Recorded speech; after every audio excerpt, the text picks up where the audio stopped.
Tous les plaisirs est pour nous de vous informer ce soir à travers cette grande édition du journal sur Canal Congo Télévision à Mbandaka, où les travaux de la 9e session de la conférence des gouverneurs se sont ouverts ce jeudi. C'est le chef de l'État Félix-Antoine Tshisekedi qui a donné le go. Ainsi, dans un mémorandum lu à cette occasion, le collectif des gouverneurs des 26 provinces de la République démocratique du Congo a dénoncé plusieurs défis auxquels les exécutifs provinciaux font face depuis le lendemain de la récente session des gouverneurs. Sur le plan politique, la tendance pour certaines assemblées provinciales a continué de faire les longs pouvoirs de contrôle sur l'exécutif et services publics provinciaux est un objet de chantage,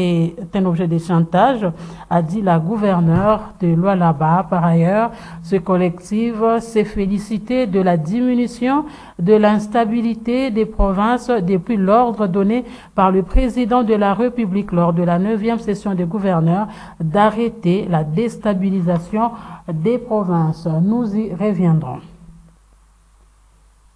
Revenons sur le discours du chef de l'État tenu mercredi à Mbandaka en marge de la 9e session de la conférence des gouverneurs. Félix-Antoine Tshisekedi a devant les habitants du chef-lieu de la province de l'Équateur insisté sur le programme de développement local des 145 territoires qui, dit-il, a déjà commencé. Suivez l'extrait du meeting du chef de l'État choisi par Gisèle Etoko Ekuchu. Naekozwa programme au Tobengi, il y a 145 territoires. Au Congo Nabiso Mobimba et Salemi et Tongami na 145 territoires. Ba territoire nyonso wana soki tobandi mosala ya kobongisa yango kotonga yango na banzi tokosilisa makambo ebele oyo ezali kotungisa biso lelo. Makambo lokola ya courant na mai ezali na kati ya programme wana. Na yepe awa na Mbandaka Oyoki na obike na gozonga kaka mokolo ya la veille ya Noël le 24. Mais boye ba que le 24 wana tokobanda likamboyo tolobi enrôlement ya ba électeur po na maponomi o ya 2023. Yango ngana lingi kopesa ndakisa awa na Mbandaka po na ko honorer bana ya province ya Équateur.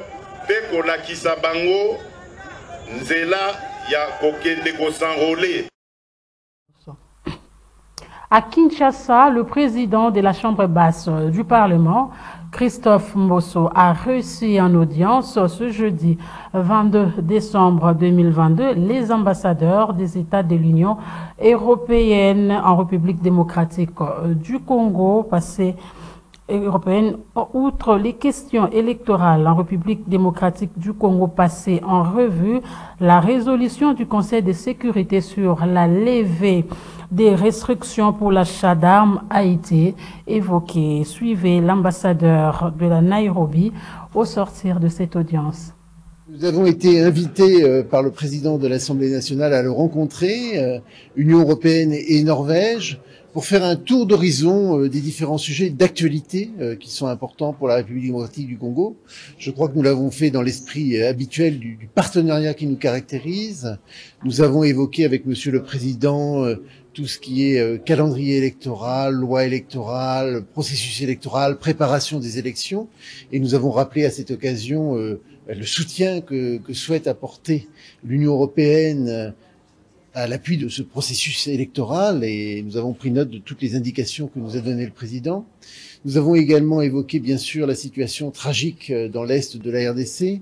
Le président nous a remerciés pour les différentes prises de position des pays membres de l'Union européenne ces derniers jours sur la situation dans l'est, et nous avons bien sûr échangé sur les différents volets qui pourront être mises en place pour ramener la situation de paix et de sécurité dans l'est de la RDC. Et puis enfin, nous avons évoqué, je crois, un sujet très cher au président, qui est la situation actuelle dans le Kwamut, où, comme vous le savez, il y a de très nombreux déplacements de population, il y a eu des affrontements qui ont eu lieu, et donc nous avons écouté bien sûr le président sur ce qu'il avait à nous dire, nous avons échangé aussi, et nous avons rappelé à cette occasion le souci d'abord humanitaire que l'Union européenne avait pour les populations, et l'appui bien sûr que l'Union européenne apporter totalement aux autorités de la République démocratique du Congo pour rétablir la paix et la sécurité dans cette province toute proche de Kinshasa. Par ailleurs, l'armée rwandaise a mené des opérations militaires dans l'est de la République démocratique du Congo et a fourni des armes, des munitions et des uniformes à la rébellion du M23. C'est ce qui indique un rapport des experts mandatés par les Nations Unies, non encore publié mais consulté ce jeudi par l'AFP. Ces experts affirment dans ce document déjà transmis au Conseil de sécurité avoir collecter des preuves substantielles demandant l'intervention directe des forces de défense rwandaises sur le territoire de la République démocratique du Congo. Nous y reviendrons. Des réactions après la résolution du Conseil de sécurité de l'ONU, des Nations Unies plutôt, prorogeant à 1 année le mandat de la MONUSCO. Le mouvement citoyen lutte pour le changement s'est dit déçu de cette décision du moment où il attendait le retrait progressif de cette force onusienne. Suivez l'un de ses membres, Lochouire Chabani, au micro de notre correspondant Joël Kamabou. Nous sommes très déçus et nous pensons que cette décision ne va pas arranger la bonne cohabitation entre ces personnels et la population. Parce que nous savons très bien le combat qui nous oppose à la MONUSCO, c'est lui de l'inaction de la MONUSCO face à notre malheur. La MONUSCO a tout, mais il n'arrive pas à mettre à déroute l'ennemi qui nous agresse, qui viole, qui tue. Non, pas ça que ces derniers ne puissent agir. Et nous osons croire qu'il allait être réfléchi de les retirer à l'influence de renouveler pour 1 an leur mandat. Que cette population puisse rester mobilisée parce qu'on doit serrer nos ceintures de façon qu'ensemble on puisse faire un combat qui va déboucher même les forces au retrait ou alors au départ de la MONUSCO. Nous n'avons pas en tout cas peur de descendre dans la rue quand il s'agit d'une cause commune et c'est tout noble. Et je veux vous rassurer que très prochainement des actions de grande envergure seront menées jusqu'à ce que la MONUSCO quittera sur le sol congolais. Et puis, sachez que dans le cadre de l'opération de l'identification et de l'enrôlement des électeurs dans les provinces de l'ère opérationnelle 1, la Commission électorale nationale indépendante CENI rappelle à l'opinion nationale et internationale qu'elle procède à l'accréditation des témoins des partis et des regroupements politiques, des observateurs et journalistes nationaux qu'internationaux. Les parties prenantes au processus électoral, partis et regroupements politiques, observateurs et journalistes nationaux qui désirent participer à la surveillance de cette opération doivent s'adresser aux secrétaires exécutifs provinciaux et aux antennes de la CENI situées dans les 10 provinces en vue de leur accréditation. S'agissant des observateurs et journalistes internationaux, pour des raisons opérationnelles, ils peuvent adresser leur demande au siège de la CENI après avoir rempli les formalités d'usage nécessaires. Parlons de la remise officielle ce jeudi 22 décembre 2022 à Béni d'un nouveau bâtiment de la police nationale congolaise, ville de Béni par Paul, en croire le numéro 1 de la police du Nord Kivu, le général Abba Vananki. Ceci permettra d'améliorer les conditions de travail de la police. Suivez-le au micro de notre correspondant Joël Kamabou. Ici pour recevoir des immeubles construits par la MONUSCO, quartier général de la police de Beni. Et il y a aussi l'immeuble qui est construit à Wicha. Nous sommes venus recevoir ces immeubles avec tant d'autres donations encore en matériel. Tout cela, comme vous le savez, c'est le souci qui anime la MONUSCO de pouvoir améliorer les conditions de travail de votre police. Pourquoi améliorer les conditions de travail de votre police? C'est pour que la prestation de la police soit bonne auprès de vous, la population. Donc il faudrait que notre population comprenne la MONUSCO à travers ces réalisations. Pourquoi? Pour le bien-être de la population elle-même. Je viens de dire à la population que la population comprenne les bien fondés, les réalisations de la MONUSCO auprès de sa police.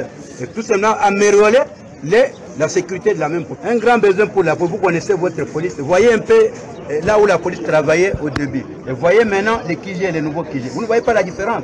Donc c'est très important, puisque la police doit travailler dans de bonnes conditions d'aération et de sans sa prestation ne sera pas bonne. En fonction de la police auprès de la population. Société, mais cette fois prenons le volet urbanisme. Les habitants du quartier 17 mai dans la commune de Kinsenso se plaignent d'être délaissés par le gouvernement. Ils font face aux érosions qui détruisent leurs maisons en causant des morts, d'où ces SOS. Irène Kinzonzi les a rencontrés. Les quartiers 17 mai dans la commune de Kinsenso fait face au problème d'érosion. La population de cette entité demeure dans un état permanent de peur suite à l'expansion de ces érosions qui ne cessent d'engloutir les maisons avec à la clé mort d'homme. Une insécurité qui ne s'est fait que s'aggraver pendant cette période pluvieuse lorsqu'on sait que ce sont des pluies qui provoquent plus le glissement des terrains. La population traumatisée, ne sachant à quel sein se vouer, interpelle le gouvernement qui, selon elle, les a abandonnés. L'érosion au moni oyo emeli bandako ebele penza. Donc ba famille ebele bakenda bakima batika érosion ezwa yango bandako na bango ekenda. So otali na ngambo na omona bandako soza ko ndako na emema au moins 7 personnes batu bakufa. Au moins 7. 7 wana l'érosion. Tout ça, suivez ça dans le côté, suivez ça. À commencer dans le ouest, na habité na comment dirais-je, là ni ba pesa mbongo moko et pas bougumestre, ba pesa ba bougumestre ba na gouvernement ba mbongo ba c'est ba misala. Mais ba aussi ba mbongo wana tout le monde musala te. Et jusqu'à présent, qui sont ceux qui ka ko katana, ko bukana précisément 17 mai. Bougumestre oyo oti kolungwawa azwa mbongo musala nango basalela mbongo na yebani te. Et maintenant lorsque vous avez mis au bourgmestre mosusu, est-ce que bourgmestre là oya qui senso ba pesi siko charge? Est-ce que oso tant ko sel sa ba misala oyo nyo sezo le kana? Misala oyo ko sa oyo eza na kati ya kisenso. Suivi ya kati ya quartier suivi ezate. Ba mapango sila ba mabulu te. Oh bango baza censé baza l'état ba numéro 1 kati ya commune. Ya ko obligé batu. Batimo na ba mabulu na kati ya mapango ko so batimo mabulu. Mais je vais dans le pango et ça le débordement pour ma boulot qui est boucana. Bangi bosala nzela yuti matete isenso campus. Alors ezaki na baterrasse na biso banda o ede biso. Mai yuti campus yuti côté na sezozo mai wana ezobwaka na matete. Depuis que tracteur yé bo vusi ba terrasse wana. Maintenant ba place union so ezaki mai ekota te, mai ezokota. Donc plus de 500 maisons déjà et qui siko bato wana ba kufana ndenge ni. Donc papa Fati, nous avons papa congolais, nous avons tata bana. Solution to lela to bana, bana so ba yogi nzala balela tata. To lingi vraiment bosunga biso na mabengyo yo bo musale salama. Face au danger permanent auquel est exposée cette population, les autorités sont donc appelées urgemment à redonner l'espoir de vivre à cette dernière au risque de connaître une autre catastrophe. La politique gouvernementale, après les dégâts humains causés par la pluie torrentielle de la nuit du 12 au 13 décembre dernier, doit être attendue non seulement dans les discours, mais surtout sur le terrain. Poursuivons en société à quelques heures de la célébration de la nativité de Jésus Noël, faute de moyens, quelques couples entre en conflit en ce qui concerne les préparatifs. Les détails dans cet élément que nous propose Irène Kinzonzi. Nous sommes au mois de décembre, mois de fêtes certes, mais aussi un mois où multiples problèmes susceptibles de toucher à l'équilibre familial. En effet, mois de fêtes dit l'argent. Pour cela, il faut que les papas, chefs de la maison, assurent quant à la couverture des dépenses occasionnées par les différentes fêtes. Au cas contraire, face aux multiples demandes formulées par la maman ainsi que les enfants, c'est l'incompréhension. D'où la compréhension doit être démise, enseignent ces sages-femmes. On a souhaité ma papa joyeux Noël, bonne année à tous, bonne année à Montagnon, surtout fêter Malam 2023 au Tokotango et l'Omona Jésus-Christ. Ce qui papa le bina timbongo ezate na ozana elo kwa kusala te. Po il y a des fois azalaka yango ape saka soki pezangi alobi na ngaki ezate. Nga moko mwasi premièrement na kobeta pe mutu na osala tout. Nga mona sombela tabana na nga bilamba na luki pe ba famille ezali na kei ba pesi ngai na lambi pe na kati ndako ezate lokwa mbala lobi ezate na banda kosala désordre na de n'importe quoi wana ezalaka te eza pe respecte kopesa mobali pasi donc olinga mobali na ntango ya bisengo na ntango ya pasi olingi mobali te donc nakoki kosalela yango te ata mokolo moko portaka nakanga motema so mpe ezali nzambe asungaka kaka mais eza teke so peut-être ke mbongo eza te osango un problème osango okoma oswanisa papa okoma so mpo osala nde nini non mpo osupporte kaka eza yango mokolo eleka nango nzambe asunga lobi yango mosusu mpe bozwa ebele. Ainsi disent les Écritures saintes, une femme sage bâtit sa maison, elle est censée la renverse avec ses mains. Voilà que met fin à cette édition du journal. Mesdames et messieurs, merci de votre attention soutenue.